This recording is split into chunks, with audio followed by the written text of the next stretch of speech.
ಮಟ್ಟದ ಪ್ರಚಾರದ ಹಪಾಹಪಿತನದಿಂದ ಅತ್ಯಂತ ಕ್ಷುಲ್ಲಕ ಹೇಳಿಕೆಯನ್ನು ನೀಡುತ್ತಿರುವ ಮಾಜಿ ಮುಖ್ಯಮಂತ್ರಿ ಸಿದ್ದರಾಮಯ್ಯ ಅವರ ಬುದ್ಧಿ ಭ್ರಮಣೆಯಾಗಿದೆ ಎಂದು ಬಿಜೆಪಿ ರಾಜ್ಯ ವಕ್ತಾರ ಕ್ಯಾಪ್ಟನ್ ಗಣೇಶ್ ಕಾರ್ಣಿಕ್ ಆರೋಪಿಸಿದ್ದಾರೆ. ಈ ಕುರಿತು ಮಂಗಳೂರಿನಲ್ಲಿ ಸುದ್ದಿಗೋಷ್ಠಿ ನಡೆಸಿ ಮಾತನಾಡಿದ ಅವರು, ತನ್ನ ರಾಜಕೀಯ ಭವಿಷ್ಯದ ಅನಿಶ್ಚಿತತೆಯಿಂದ ಹತಾಶರಾಗಿದ್ದು ಅಸಂಬದ್ಧ ಹೇಳಿಕೆಗಳನ್ನು ಮುಂದುವರಿಸಿರುವುದು ಅತ್ಯಂತ ವಿಷಾದನೀಯ ಎಂದು ಹೇಳಿದರು. ಇನ್ನು ವೈದ್ಯಕೀಯ ಮತ್ತು ದಂತವೈದ್ಯಕೀಯ ಕ್ಷೇತ್ರದ ಪದವಿ ಮತ್ತು ಸ್ನಾತಕೋತ್ತರ ಪದವಿ ಕಲಿಯುವ ಇತರ ಹಿಂದುಳಿದ ವರ್ಗದವರಿಗೆ ಅಖಿಲ ಭಾರತ ಕೋಟಾದಡಿ ಶೇಕಡಾ 27 ಮತ್ತು ಆರ್ಥಿಕವಾಗಿ ಹಿಂದುಳಿದ ವರ್ಗದವರಿಗೆ ಶೇಕಡಾ 10 ಸೀಟುಗಳನ್ನು ನೀಡುವ ಕೇಂದ್ರ ಸರ್ಕಾರದ ಕ್ರಮವು ಸ್ವಾಗತಾರ್ಹ. ಈ ದೂರದೃಷ್ಟಿಯ ಮಹತ್ವದ ನಿರ್ಧಾರ ಕೈಗೊಂಡ ಪ್ರಧಾನಿ ನರೇಂದ್ರ ಮೋದಿ ಹಾಗೂ ಸಚಿವ ಸಂಪುಟಕ್ಕೆ ಅಭಿನಂದನೆಯನ್ನ ಸಲ್ಲಿಸುತ್ತೇನೆ ಎಂದು ಹೇಳಿದರು.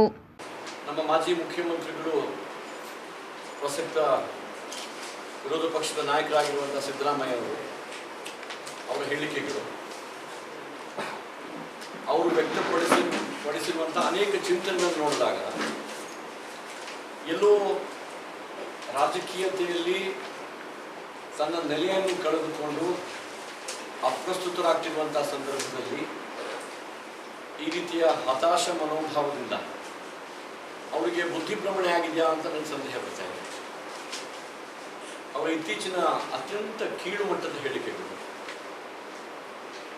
ಅದು ನಮ್ಮ ಪಕ್ಷದ ಪ್ರಮುಖರ ಬಗ್ಗೆ ಇರ್ಬೋದು, ದೇಶದ ಪ್ರಧಾನಮಂತ್ರಿಯ ಬಗ್ಗೆ ಇರ್ಬೋದು, ನಮ್ಮ ಪಕ್ಷದ ರಾಜ್ಯಾಧ್ಯಕ್ಷರ ಬಗ್ಗೆ ಇರ್ಬೋದು, ಆ ಎಲ್ಲ ಹೇಳಿಕೆಗಳನ್ನು ನೋಡಿದಾಗ ಅತ್ಯಂತ ಬಾಲಿಶ, ಅತ್ಯಂತ ಬೇಜವಾಬ್ದಾರಿ ಹೇಳಿಕೆಗಳು, ಅಸಂಬದ್ಧ ಹೇಳಿಕೆಗಳು, ಅಪ್ರಬುದ್ಧತ ಹೇಳಿಕೆಗಳು.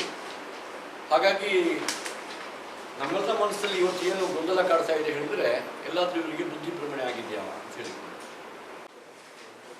OBC ಕಮಿಷನ್ ಆದ ಮೇಲೆ ಅವರ ಅನೇಕ ಬೇಡಿಕೆಗಳಿದ್ದವು ಮತ್ತು ಇಕನಾಮಿಕಲಿ ವೀಕರ್ ಸೆಕ್ಷನ್ ಅಂದರೆ ಆರ್ಥಿಕವಾಗಿ ಹಿಂದುಳಿದ ವರ್ಗ, ಅವರು ಕೂಡ ಒಂದಷ್ಟು ಸರ್ಕಾರದ ಸವಲತ್ತುಗಳು ನಮಗೂ ಬೇಕು ಅನ್ನುವ ಕಾರಣಕ್ಕಾಗಿ ಒಂದಷ್ಟು ದಿನಗಳಿಂದ ಬೇಡಿಕೆ ಇತ್ತು.